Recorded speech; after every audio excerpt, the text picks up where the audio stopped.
ಅಬ್ಬಬ್ಬ, ನೂರಾರು ವಾಹನಗಳು ಓಡಾಡ್ತಾ ಇರೋ ಮುಖ್ಯ ರಸ್ತೆಯಲ್ಲೇ ರಾಜಾರೋಷವಾಗಿ ಕಾರಲ್ಲಿ ಬಂದು ಕಸದ ಮೂಟೆಗಳನ್ನ ಎಸಿತಾ ಇರೋ ಇವರನ್ನ ನೋಡಿ. ಹಾಡ ಹಗಲಲ್ಲೇ ಅಕ್ಕಪಕ್ಕ 10 ಜನ ಓಡಾಡುವಾಗಲೇ ಲೀಲಾಜಾಲವಾಗಿ ಕಸ ಎಸೆದು ಹೋಗ್ತಿದ್ದಾರೆ.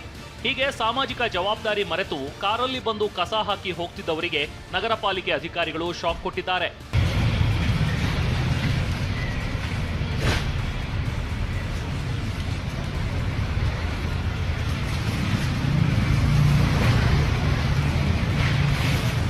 ಬೆಂಗಳೂರು ಸರ್ವಜ್ಞ ನಗರ ವಿಭಾಗ ವಾರ್ಡ್ 29ರಲ್ಲಿ ಕಾರಿನಲ್ಲಿ ಬಂದು ಕಸ ಸುರಿದು ಹೋಗ್ತಿದ್ದವರಿಗೆ ಉತ್ತರ ನಗರ ಪಾಲಿಕೆ 5,000 ರೂಪಾಯಿ ದಂಡ ವಿಧಿಸಿದ್ದಾರೆ. ಇನ್ನು ಕಸ ಬಿಸಾಡುವ ಇಂಥವರ ವಿರುದ್ಧ ಉದ್ಯಮಿ ಕಿರಣ್ ಮಜುಮ್ದಾರ್ ಶಾ ಟ್ವೀಟ್ ಮೂಲಕ ಕಿಡಿಕಾರಿದ್ದಾರೆ.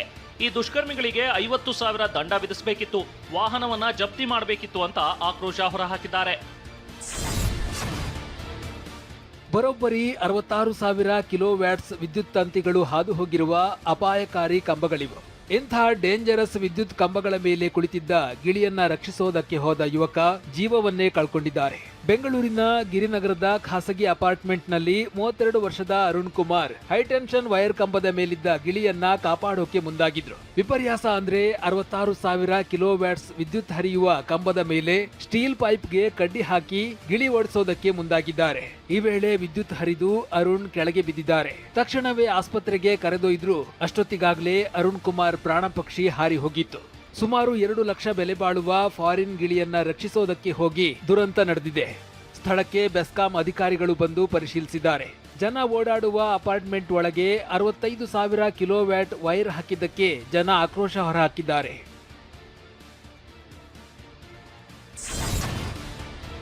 ಸರ್ಕಾರ ಕಾನೂನು ಕ್ರಮದ ಎಚ್ಚರಿಕೆ ನೀಡಿದ್ರೂ ಇನ್ನೂ ನಿಂತಿಲ್ಲ ಖಾಸಗಿ ಫೈನಾನ್ಸ್ ಕಂಪನಿಗಳ ಹಾವಳಿ. ಬಡ್ಡಿಗೆ ಬಡ್ಡಿ ಸೇರಿಸಿ ಡಬಲ್ ಬಡ್ಡಿ ಹಾಕಿದ್ದಕ್ಕೆ ಸಾಲ ಪಡೆದ ಮಹಿಳೆ ಕಣ್ಣೀರ್ ಹಾಕಿದ್ದಾರೆ. ನೆಲಮಂಗಲದ ಗಂಗರಾಜಮ್ಮ ಹಾಗೂ ನಟರಾಜ್ ಫೈನಾನ್ಸ್ ವಾಸ್ತು ಫೈನಾನ್ಸ್ ಕಂಪನಿ ಹಿಂಸೆ ತಾಳಲಾರದೆ ಕಂಗಾಲಾಗಿದ್ದಾರೆ. ಈ ಕಂಪನಿಯಿಂದ 7 ಲಕ್ಷ ಲೋನ್ ಪಡೆದಿದ್ದ ಗಂಗರಾಜಮ್ಮ ಸೈಟನ್ನೇ ಮಾರಿ ಹಣ ಕಟ್ಟಿದ್ರು, ಇನ್ನೂ ಹಣ ಕಟ್ಟುವಂತೆ ಒತ್ತಾಯಿಸ್ತಾ ಇದ್ದಾರೆ ಅಂತ ಆರೋಪಿಸಲಾಗಿದೆ.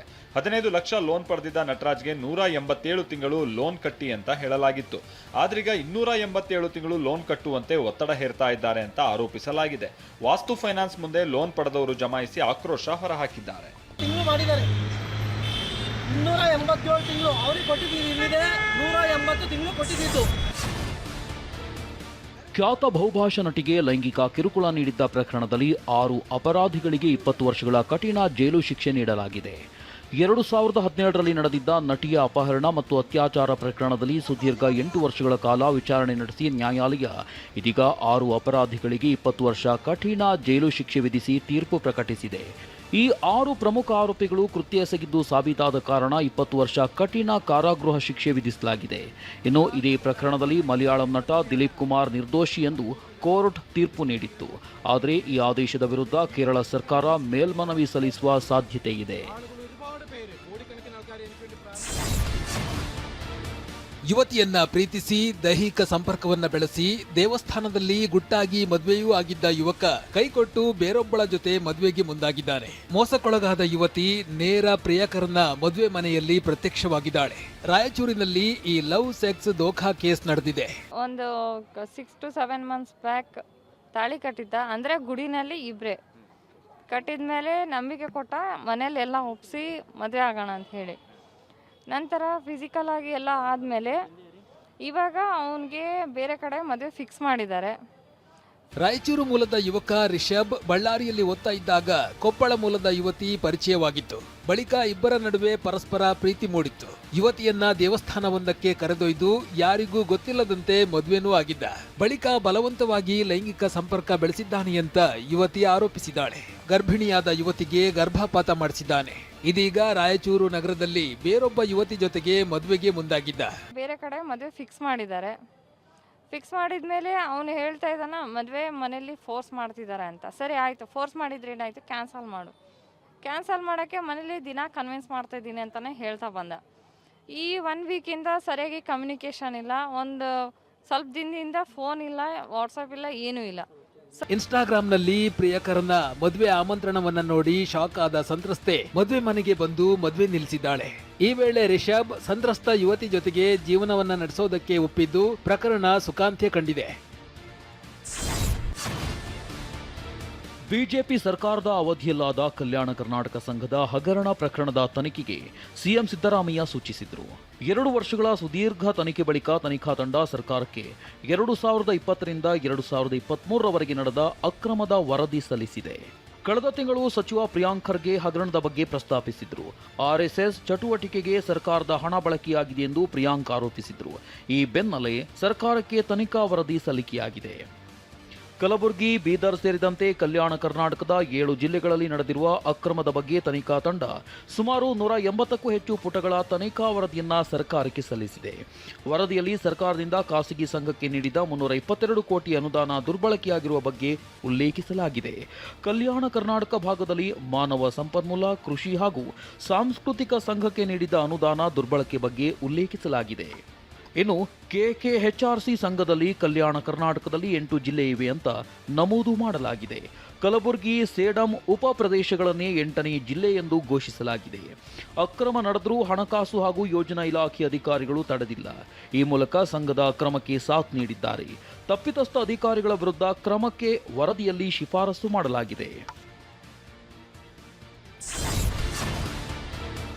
ಡಿಕೆ ಶಿವಕುಮಾರ್ ಮತ್ತು ವಿಜಯೇಂದ್ರ ಈ ಹಿಂದೆ ಅಮಿತ್ ಶಾ ಅವರನ್ನ ಭೇಟಿ ಮಾಡಿದ್ರು. ಆದರೆ ಅವರ ಬೇಡಿಕೆಯನ್ನ ನಿರಾಕರಿಸಿದ್ರು ಅಂತ ಶಾಸಕ ಬಸನಗೌಡ ಪಾಟೀಲ್ ಯತ್ನಾಳ್ ಹೊಸ ಬಾಂಬ್ ಸಿಡಿಸಿದ್ದಾರೆ.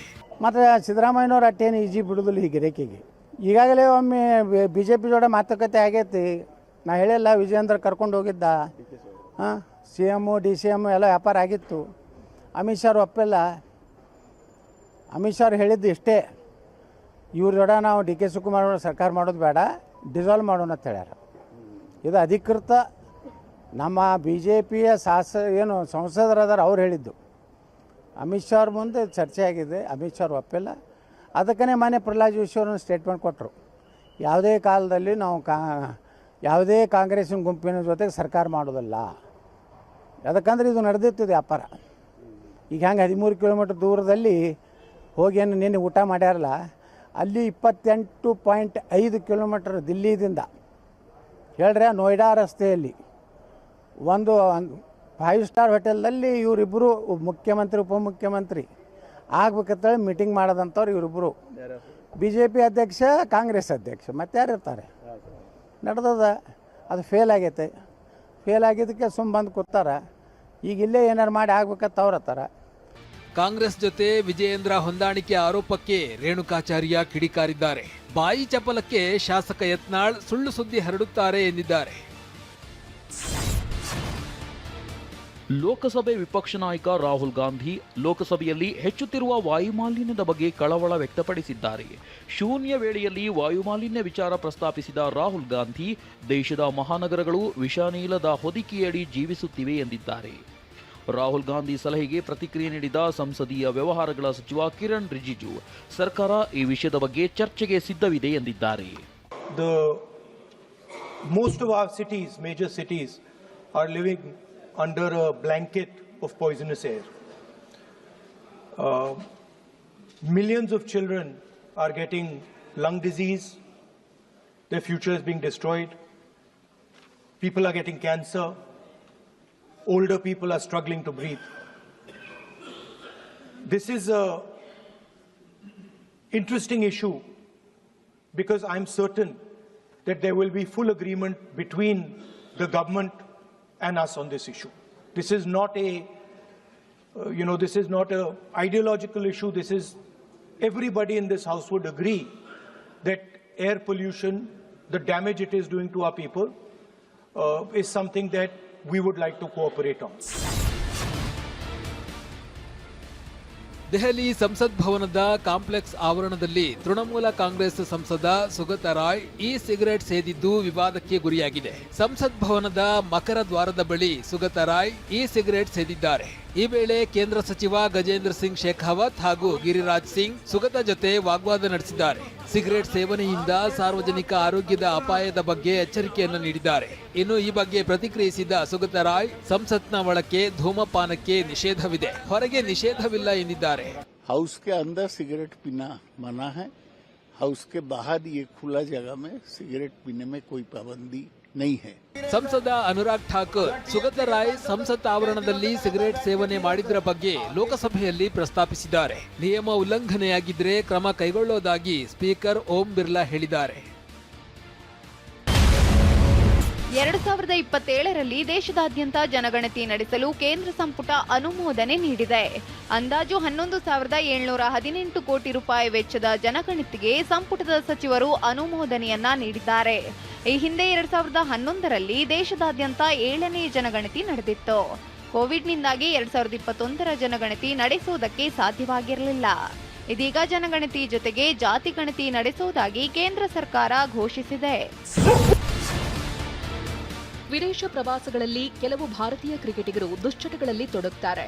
ಆದರೆ ತಮ್ಮ ಪತಿ ಎಂದಿಗೂ ಅಂತಹದ್ರಲ್ಲೆಲ್ಲ ಭಾಗಿಯಾಗಿಲ್ಲ ಅಂತ ಖ್ಯಾತ ಕ್ರಿಕೆಟಿಗ ರವೀಂದ್ರ ಜಡೇಜಾ ಪತ್ನಿ ರಿವಾಬಾ ಜಡೇಜಾ ಅವರು ವಿವಾದಾತ್ಮಕ ಹೇಳಿಕೆ ನೀಡಿದ್ದಾರೆ. ವಿದೇಶದಲ್ಲಿ ಸಾರ್ವಜನಿಕರ ಕಣ್ತಪ್ಪಿಸಿಕೊಂಡು ತಮ್ಮ ಇಷ್ಟ ಬಂದಂತೆ ಇರಬಹುದು ಎಂಬ ಕಾರಣಕ್ಕೆ ಕೆಲ ಆಟಗಾರರು ಈ ರೀತಿ ಮಾಡ್ತಾರೆ ಅಂತ ರಿವಾಬಾ ಜಡೇಜಾ ಹೇಳಿದ್ದಾರೆ. ಕುಸ್ತಿಪಟು ವಿನೇಶ್ ಪೊಗಟ್ ನಿವೃತ್ತಿ ನಿರ್ಧಾರದಿಂದ ವಾಪಸ್ಸಾಗಿದ್ದಾರೆ. 2028ರ ಲಾಸ್ ಏಂಜಲೀಸ್ ಒಲಿಂಪಿಕ್ಸ್ನಲ್ಲಿ ಪದಕ ಗೆಲ್ಲುವ ಗುರಿ ಹೊಂದಿರುವುದಾಗಿ ಪ್ರಕಟಿಸಿದ್ದಾರೆ.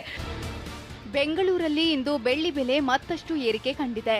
ಇನ್ನು ಬೆಳ್ಳಿ ದರ ನಿನ್ನೆ 2,01,000 ಇದ್ದು ಇಂದು 2,04,000ಕ್ಕೆ ಏರಿದೆ.